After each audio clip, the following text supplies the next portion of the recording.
मंच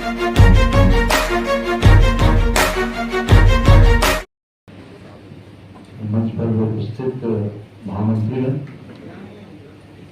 और आप सभी पत्रकार समाज पत्रकार भाइयों,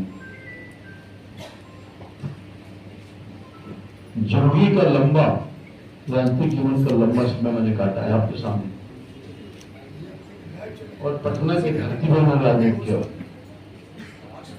एक साधारण गरीब घर का बेटा हूं। बैकग्राउंड सबको मालूम है मेरे बारे में। राजनीति में कोई लाठी और गोली के बल पर मैं यहां तक नहीं पहुंचा। छात्र जीवन से मेरी शुरुआत हुई है। छात्र संघ का अध्यक्ष, यूनिवर्सिटी, नगर निगम, विधानसभा भी लड़ा, विधान परिषद रहा, राज्यसभा भी, राष्ट्रीय जनता दल में था। मगर कोई एक आदमी नहीं कर सकता है। विपक्ष उस समय की भारतीय जनता पार्टी से लड़ता रहा। डॉक्टर सीपी ठाकुर हुआ करते थे, मैं हारता जीतता था, उनका आशीर्वाद देता था, मेरे संस्कार। और मैं कभी सुरक्षा के घेरे में नहीं रहा, क्योंकि राम कृपाल यादव का सुरक्षा जनता करती है, कार्यकर्ता। हिंसा की राजनीति मैंने कभी नहीं की। और कल जिस तरह से मेरे जानलेवा हमला किया गया, मेरे कार्यकर्ताओं को मारा गया, मेरे कार्यकर्ता मेरे साथ थे, शायद उसकी भी जिंदगी चली जाए। मैं घूम रहा था अपने क्षेत्र के विभिन्न में, सड़क पर घूम रहा था, गली में नहीं गया, मैं कहीं बूथ पर नहीं गया। और जब 6 साढ़े 6 बजे मुझे जानकारी मिल रही थी ऊपर से ही, मसौड़ी विधानसभा क्षेत्र के वर्तमान विधायक श्रीमती रेखा जी, तिनेरी मसौड़ी का एक बहुत तिनेरी बड़ा आबादी वाला गांव है, वहां पर गैर कानूनी तरीके से घुस करके बूथ को बाधित करना, बूथ को प्रभावित करना, कहीं से इजाजत कानून नहीं देता है। कोई भी एमएलए, कोई भी आदमी अपने मतदान केंद्र पर जा सकता है, मगर अपने गुंडों के साथ जाकर के बूथ में प्रभावित करना, हंगामा खड़ा करना, इसकी जानकारी मुझको मिली थी। और मैं 6:30 बजे मतदान केंद्र पर मतदान बंद हो गया, मैं वहां स्वयं गया था इस सब चीजों की जानकारी लेने के लिए। और वहां से जानकारी लेके जैसे ही मैं जो पटना डोभी नया 4 लेन जो अभी तो बन ही रहा है, इस पर मैं चढ़ा। तिनेरी गांव से निकलते के साथ मैं था, मेरे पास 2 सुरक्षा कर्मी थे और 2 कार्यकर्ता थे, इससे ज्यादा मेरी एक गाड़ी थी। मैं गाड़ी से ही चलता हूं, आप सब लोग जानते होंगे, रात भर में चलता हूं, कोई अतिरिक्त सुरक्षा नहीं लिया। मैं थाना को भी नहीं बोलता हूं। ये मेरे, चूंकि हमने किसी को आज तक जीवन में हित किया ही नहीं, किसी का हित नहीं किया। मैं राजनीति किया तो बिल्कुल फेयर होकर राजनीति किया। आप सब लोग उसके गवाह हैं। सबकी मदद की, हमारा पक्ष वाला विपक्ष वाला सबकी मैंने मदद की है, ये खुलेआम आप सब लोग जानते हैं। तो मैं जब वहां गया, जैसे ही निकला तिनेरी गांव से जमालपुर गांव की तरफ जाने के लिए, कार्यकर्ता से मिलने के लिए, क्योंकि वहां भी कार्यकर्ता उत्साहित थे उस इलाके में, क्योंकि समय कम था, लंबा इलाका था, मैं नहीं जा सका था, तो उससे मिलने के लिए गया। उत्साहित थे, लोगों ने मत किया था। जैसे ही मैं निगल रोड पर निकला, 20 से 25 के झुंड में, मुझे पता नहीं था क्या होने वाला है। मैं निकला, किलिंग फायर, ढाई ढाई गोली की आवाज में तो स्तब्ध रह गया। ये क्या हो रहा है? मेरे साथ वहां के स्थानीय मुखिया के पति, तो उन्होंने प्रोटेस्ट किया, क्योंकि मैं नहीं जानता था, लोकल मैं नहीं था वहां, सब लोगों को जानकारी नहीं थी, मैं सबको जानकार मैं नहीं था वहां के लिए। मेरे लिए आश्चर्यजनक था, फायर हो रहा है मेरे ऊपर। आज तक 40 साल के इतिहास में कितना भी पक्ष विपक्ष रहा हो, मेरे ऊपर एक ढेला तक नहीं किसी ने। एक ठेला तक नहीं फेंका। हमारे कार्यकर्ता को पकड़ लिया गया, उसको मारा गया। तो गोली से मारा था, उसी में से एक आदमी ने उसकी जान बचाई। सच्चाई में बोल रहा हूं। और जो हालात है, आज सुबह हमारे बरमपुर गांव नौरा मंडल में गौर मंडल पड़ता है। कल वो वोट किया था, आज घुस करके उसे घर में मारा, चंद्रदेव कुशवाहा के घर में। कल 3 जगह पर मारा गया हमारे कार्यकर्ता को। हमारा महामंत्री आज भी जो मारा गया महामंत्री है हमारे मंडल का, कल भी हमारे महामंत्री को मारा गया। कर्मवीर का सिर्फ वो बूथ पर अपना जो काम था, पर्ची उर्ची बना रहा था, कसूर उसका इतना ही था। यही नहीं, कल पाली में घर में घुसकर मारा गया। तो इसके पहले भी मेरे ऊपर अटैक हुआ, मैंने कुछ नहीं बोला, ऑफ द रिकॉर्ड अपने अध्यक्ष जी को कह दिया था। केस मुकदमा मेरे पुत्र पर हमला किया गया, कि मैं सब अध्यक्ष जी को मालूम, मैंने किसी को पुलिस केस वगैरह किसी को नहीं किया। मैं शांति चाहता था। अहिंसा लोकतंत्र में किसी को याद नहीं देती।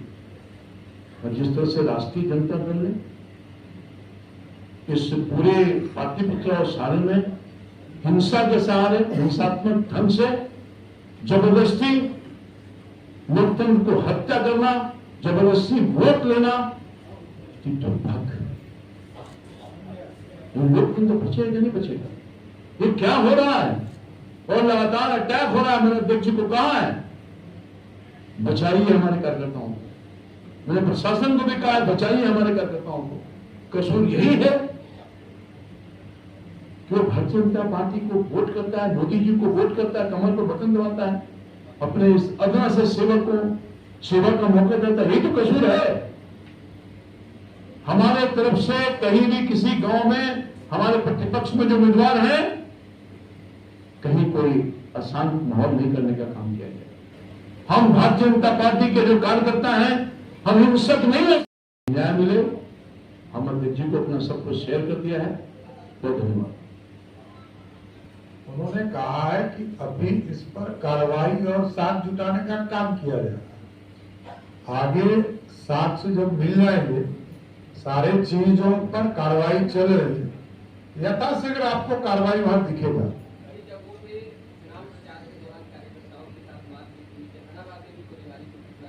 जहां जहां गोलीबारी, कार्यकर्ताओं के साथ मारपीट किया गया है, एक एक जगह को हम लोगों ने चिन्हित किया है। ये प्रशासन अपना कानूनी तौर पर कार्रवाई करेगा, इतना स्पष्ट है। धन्यवाद। धन्यवाद। आपको जो पूछा मैं बता देता हूँ। मैं आपके माध्यम से जानना चाहता हूँ, ये क्या किसी एमएलए को अधिकार प्राप्त है कि अपने मतदान केंद्र से बहुत दूर जाकर किसी मतदान केंद्र पर घुस करके बाधित करना, हंगामा खड़ा करना? कौन इजाजत हुआ इसको? कैसे हो गया? दूसरी बात यह है, अगर उनके साथ कुछ हुआ तो दोपहर की घटना है। हमारे एफआईआर के बाद एफआईआर होता है, क्या कारण है? झूठा केस हमारे कार्यकर्ताओं को, हमारे महिला मुखिया उसके नाम दे दिया। भाई, अपने चेहरे को छुपाने के लिए झूठा केस करने का काम किया। आपके साथ घटना हुआ तो आपने क्यों नहीं किया वहां पर? जैसे मैं स्पॉट पर घटना को रोड पर मैंने फायर किया, रोड पर। सब गलत है। और ये जो घटना हुई वहां पर रेखा देवी जो गई, तो लापरवाही मानते? देखिए, जहां जहां आप समझिए, सारण में रोहिणी आचार्य नहीं गई होती तो घटना नहीं होता। रेखा पासवान यदि नहीं गई होती उस जगह पे घटना नहीं। देखिए, ये लोग चाहते हैं कि बूथ लूट ले, तो जनता कैसे लूटने देगी? ये प्रतिकार है। लोग विरोध तो करेंगे ही ना, कि अपना बूथ किसी को लुटवा देंगे। इसलिए पूरी तरह पुलिस कार्रवाई करेगी, जरूर आश्वस्त करता हूं। धन्यवाद। आज इस प्रेस कॉन्फ्रेंस में उपस्थित भारतीय जनता पार्टी के नेता, भारत सरकार के पूर्व मंत्री आदरणीय रामकृपाल यादव जी, चुनाव प्रबंधन समिति के संयोजक विधान परिषद के सदस्य राजेंद्र गुप्ता जी, पार्टी के महामंत्री राजेश वर्मा जी, ललन मंडल जी, मीडिया के प्रभारी दानिश इकबाल जी और सभी मीडिया के साथी, आज बड़ी चिंता के विषय के साथ आपके बीच में आया और जिस तरह की अराजकता पिछले कुछ दिनों में लालू प्रसाद जी के परिवार ने दिखाने का काम किया, चाहे वो सारण का चुनाव हो, चाहे वो पाटलिपुत्रा का चुनाव हो, ये सारे चुनाव हिंसा के रूप में बदलते गए। ये पूरी तरह गुंडागर्दी पर उतर गए। बिहार के लोकतंत्र को शर्मसार करने वाला कोई व्यक्ति है तो लालू प्रसाद जी है। लालू प्रसाद जी का पूरा परिवार है जो हिंसा के बल पर चाहता है कि हम चुनाव जीत ले। ये अत्यंत ही दुर्भाग्यपूर्ण है।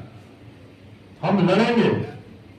हमारे कार्यकर्ता साथियों को मैं विशेष तौर पर धन्यवाद देता हूं कि सभी लोग, चाहे वो पाटलिपुत्रा हो, सारण हो, सभी जगह पर लालू जी के गुंडों से लड़ा।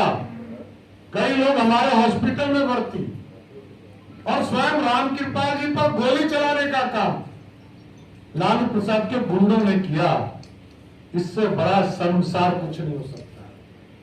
पुलिस इसकी जांच कर रही है, एसआईटी का भी गठन किया गया और एक एक पर कार्रवाई करने का काम किया जाए। लेकिन यह लोकतंत्र के लिए काला अध्याय है। पूरे बिहार में 40 सीट पर चुनाव हो रहे हैं, लेकिन 2 सीट जहां पर लालू जी का परिवार चुनाव लड़ रहा हो, वहां हिंसा के बल पर, गुंडागर्दी के बल पर चुनाव जीतना यह अत्यंत ही दुर्भाग्यपूर्ण है। लालू प्रसाद जी 2005 के पहले के बिहार की तरफ ले जाना चाहते, जहां वो बूथ कैप्चरिंग करके चुनाव जीतते थे, बिहार के लोकतंत्र को शर्मसार करने का काम करते थे। इसलिए पूरी तरह हम लोग, पूरी सरकार और पूरी तरह इलेक्शन कमीशन से भी हम लोगों ने आग्रह किया इस पर शीघ्र से शीघ्र कार्रवाई हो और ऐसे लोग जो अपराधी के बल पर राजनीति करते हो, बिहार की जनता ने पूरी तरह देखने का भी काम किया। हमारे कई लोग हॉस्पिटल में भर्ती हैं, दानापुर में हॉस्पिटल में भर्ती हैं, पीएमसीएच में भर्ती हैं और स्वयं रामकृपाल जी बताएंगे आपको अभी इनके ऊपर गोली चलाने का था। और जब रामकृपाल जी का मेरे पास फोन आया तो सिर्फ ये एक ही आग्रह कर रहे थे कि शांति बहाल हो जाए, शांति बहाल हो जाए। इन्होंने किसी के खिलाफ कार्रवाई की बात तो बाद में कहा कि कार्रवाई होनी चाहिए जिन लोगों ने गलती किया, लेकिन रामकृपाल जी का फोन जब आया तो मैं आश्चर्य था कि ये उम्मीदवारों के सिर्फ ये कर पहला शांति हो, अशांति नहीं हो जाए। भारतीय जनता पार्टी शांति का समर्थक है और राजद और लालू प्रसाद के गुंडागर्दी के लिए मशहूर है। इसलिए साथियों आग्रह करना चाहता हूं कि आज भी लालू प्रसाद जी नहीं बदले। जो हम लोग पूरे चुनाव प्रक्रिया में बताते हैं, ये लालू जी का मतलब है गुंडागर्दी, लालू जी का मतलब है भ्रष्टाचार, लालू जी का मतलब है कि गुंडों को प्रश्रय देने का काम। इसलिए अत्यंत ही दुर्भाग्यपूर्ण रहा। हमारे कार्यकर्ता जो हॉस्पिटल में है, सभी लोग, हमारी टीम सभी जगह टीमें जाएंगी, सबको देखेंगे, सबके फीडबैक लेंगे। लेकिन मैं जरूर मांग आपके माध्यम से इलेक्शन कमीशन से करूंगा कि कठोर से कठोर कार्रवाई इलेक्शन कमीशन भी करने का काम करे। और आदरणीय रामकृपाल जी से आग्रह करूंगा कि जो इनके सामने घटना घटी, इसको जरूर मीडिया साथी को बताने का काम